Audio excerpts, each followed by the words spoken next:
আজকে ছিল পাচরা গ্রামের ডাবল টিভি কাপ ফুটবল টুর্নামেন্টের mega final match. Mega final ম্যাচে অংশগ্রহণ করে হরিমঙ্গল একাদশ বনাম চরণ একাদশ কে জয়লাভ করে সম্পূর্ণ ভিডিও দেখলেই বুঝতে পারবেন। Hi everyone, vlog with Chifat. কেমন আছেন সবাই? আশা করি সবাই ভালো আছেন। আজকে ছিল পাচরা গ্রামের ডাবল টিভি কাপ ফুটবল টুর্নামেন্টের মেগা ফাইনাল ম্যাচ। সো আমি আর মাহিন মাঠে যাওয়ার উদ্দেশ্যে রওনা হয়ে গেলাম। তারপর আমরা মাঠে চলে আসলাম। বৃষ্টির কারণে মাঠ অনেক কাদা হয়ে আছে। তারপর দুই দলের প্লেয়াররা মাঠে জাতীয় সঙ্গীত পরিবেশন করতেছে।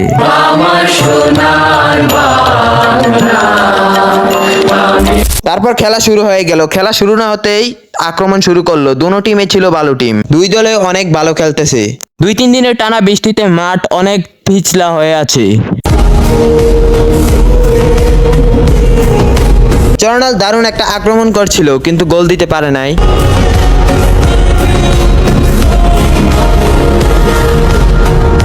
তারপর হরিমঙ্গল একটি আক্রমণ করলো কিন্তু গোল দিতে পারে নাই। গোলকির শরীরে লেগে গেছে বল।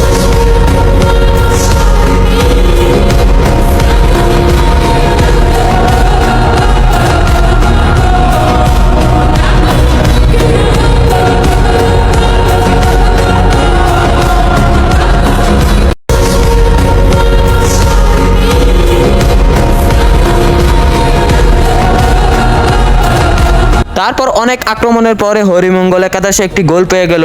গোল দিয়েছে আলামিন। আজকের এই মেগা ফাইনাল ম্যাচে অনেক দর্শক হয়েছে পাচরা হাই স্কুল মাঠে।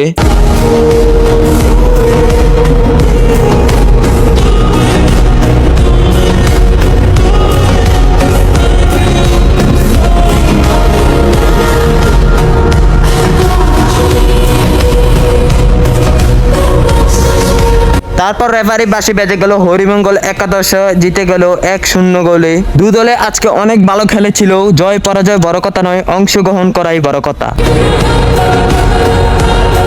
হরিমঙ্গল একাদশ জিতার পরে তারা অনেক আনন্দ উল্লাস করতেছিল।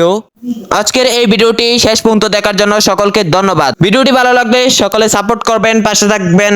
আল্লাহ হাফেজ।